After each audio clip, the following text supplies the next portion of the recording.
How are you, Faizan? I'm good, sir. Thank you. Chale, now you introduce yourself to all of us. So my name is Syed Faizan Haider Zaidi. I was born in Rawalpindi. Soon after my birth, I, along with my family, moved to Rahimiyar Khan, from where I got my initial education till class 4. Then on, I moved to Karachi, from where I completed my education till my A levels. And then I moved to Lahore, from where I got my undergraduate degree in accounting and finance from LUMS. Currently, I'm living in Islamabad. I've moved here. So I've lived in multiple cities all my life. Apart from this, sir, throughout my academic and professional journey, I've shown 3 consistent traits. One is my ambition. The second is my ability, consistency in achieving those ambitions. And third is my ability and desire to learn diverse set of skills and knowledge. These 3 traits have essentially allowed me to get internships at some of the top multinationals, represent Pakistan in debating, and excel at sports as well. And after that, I realized that my destiny lies in CSS, and therefore I gave the exam, and today I have the pleasure of sitting with you people. Okay, thank you. So, I hope you have prepared yourself for the interview. Yes, sir. I've tried my best. What do you expect that? What type of questions you will be asked? Sir, so the general... You just name the topics which you have prepared that you anticipate that these questions could be. Sir, I feel that they'd ask me about my optionals because accounting and business are non-conventional optional subjects. I feel that they will ask me about that. Current affairs, I feel I will be asked about particularly with regards to what's happening in USA because I have US history as an optional. And I feel some questions regarding my operational efficiency when it comes to my preferences. I feel that these are the questions which will primarily be asked. ये तो 3 question है यार. Sir, only 3 topics. Within these, I feel that there are multiple dimensional. Chale, you are multi-dimensional. Yeah. Yes. Okay, I think you were born in the last century, in the 20th century. Yes. What are the major events of the last century which you remember? Sir, the 2 world wars. I feel that they defined a lot of things. And then during the last century, I feel that the rise of Islamic militancy, which culminated in 2001 9/11 attacks, I feel that these 2 I would primarily consider. How many years are in a century? 100. So you start from 1901. Yeah. And you conclude 2000. 2000. It's a huge Yes. time. तो कुछ और नहीं याद आता? Sir, formation of Pakistan obviously is an important event as well. But the events I pointed out were more in a global context, how they have impacted the world order as it is right now. I feel that those are the 2 events, the world war. What are your views about this Brexit? Do you think it is good for European Union or bad? So for the European Union, I feel that they have got a good deal. The deal that they've got right now, they're happy with it. I feel that the problem will be for the United Kingdom. In fact, European Union will survive regardless.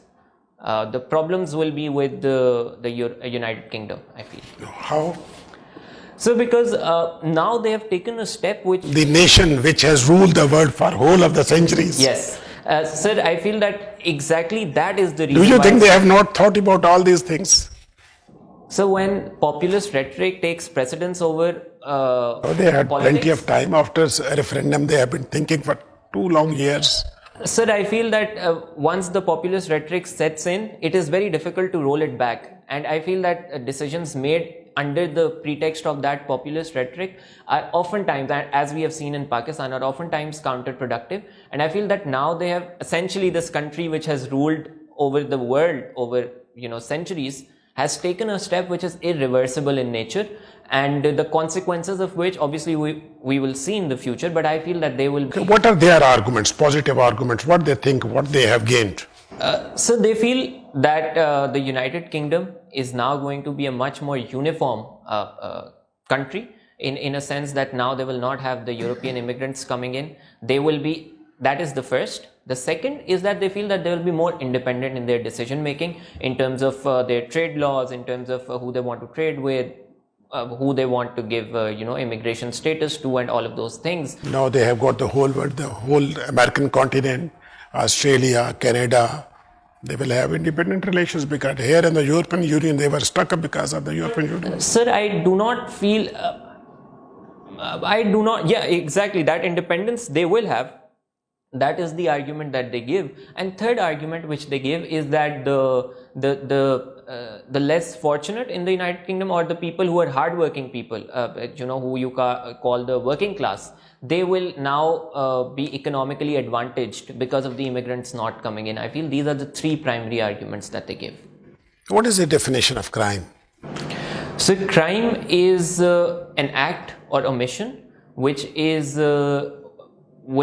contrary to the laws which have been stated, and when a moral value is codified in the constitution or in a law and then it is broken, it becomes a crime.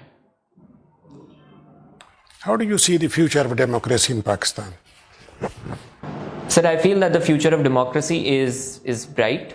I feel that we are living in times where any other option other than democracy will be very hard to justify and to implement.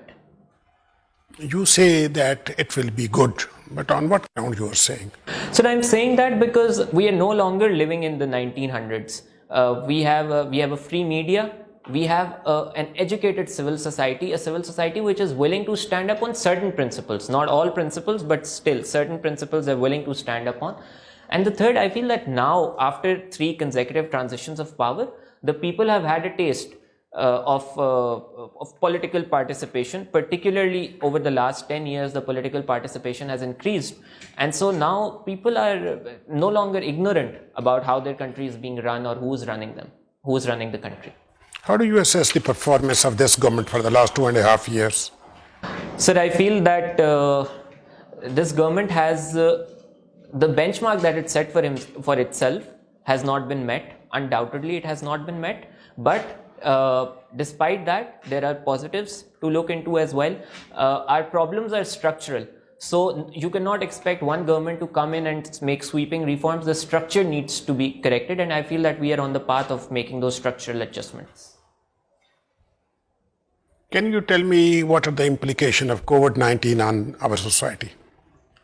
Not economic side, social side. Social side. Sir, first, I feel that what I've noticed in my personal capacity is now the sense of family, which was slowly deteriorating, has again sort of come up, because children who were excessively, going to schools, colleges, universities, jobs, they've got time to spend with their families. And in my personal capacity, I've seen that is a positive thing which has happened. The other thing, sir, I feel that the concept of self-sufficiency has come into our society, in which we have decided to take matters into our own hand when it comes to education. We are now more self-reliant in terms of we have gone towards online education. Our systems have gone online. A third thing, sir, a social transition which has taken place because of COVID is now we have realized how important healthcare is for the country, how important sustainable healthcare and disaster management is for the country. And I feel that is a very good thing. The fourth thing which I feel is very important is that we have, in a disaster situation, we have implemented this hybrid model in which we had the political leadership and operational capacity of other institutions. And this has proven to be very successful. And so now we have a model on how we can deal with future problems if they arise anytime. Thank you. Why there is upsurge in violence in Afghanistan? Sir, yes. Recent upsurge. So we have seen that the Taliban operate under the model which is fight and negotiate. This was a model which was initially started by the United States of America, but the Taliban have actually implemented it over the last few decades, where they fight and they negotiate, they do it all the time, and they do these things simultaneously. Taliban, in an attempt to strengthen their position on the negotiation front, are sort of engaging in violence. This is the first factor. The second factor is that there is also space which is being exploited by other non-state actors, which include IS and certain other factions. Section 6 of the Constitution was amended in the 18th Amendment. What amendment was that, or is that? Sir, I cannot recall what amendment was made in the Section 6 of the Constitution. You know what is Section 6 No, I am not aware. of the Constitution? Very important, you should know about it. I will read upon it, sir. How will you evaluate the working of our bureaucratic machinery? Sir, I feel that our bureaucratic machinery has been problematic in a lot of ways. Where it has had its positives, I feel that it is important to outline the negatives at this point in time, because the negatives have been very far-reaching in terms of their impacts. These negatives, I feel, include that this machinery is outdated in terms of we have not really tried to improve up on the bureaucratic machinery which we inherited after partition. That is the first thing. The second thing, I feel that there is an excessive divide between the bureaucratic machinery and the population. I feel that this divide needs to be bridged so that bureaucrats are not thought of as the rulers. In fact, they're thought of in reality as civil servants. I feel that is a second thing about bureaucratic machinery. I feel the third thing, we are still living in the times of paper and files, where the world has moved on to information technology, e-governance, and we have seen some institutions move on to that model. We have NADRA and we have these sort of institutions who have inculcated information technology in their operations. I feel if the bureaucratic machinery as a whole improves on this, we can go a long way. Prime Minister Inspection Committee on Administrative Reforms has put up quite a number of proposals to the Prime Minister for improving the working of bureaucratic machinery. Can you tell us about those proposals, about a few of them?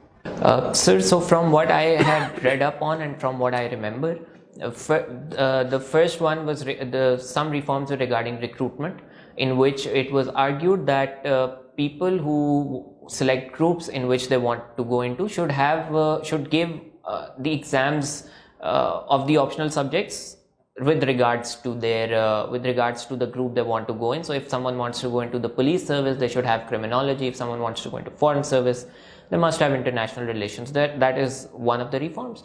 The other was, I think they also argued about security of tenure, which is a controversial topic, and there was no conclusion, I feel, which was reached regarding this.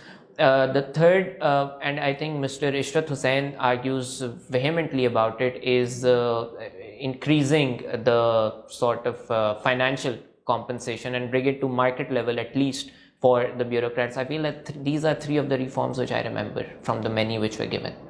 One of your weaknesses you have mentioned is overthinking. Yes, what do you mean by this? Overthinking? Sir, I feel that in routine tasks, I tend to think if I can do this in this manner or I can do it in this manner. So I take my time to assess which option or which path I should take. I feel that oftentimes in ways can be disadvantageous. Okay, you can write some appropriate word. Overthinking doesn't carry any sense. Right. If it had, I would not have asked you this question.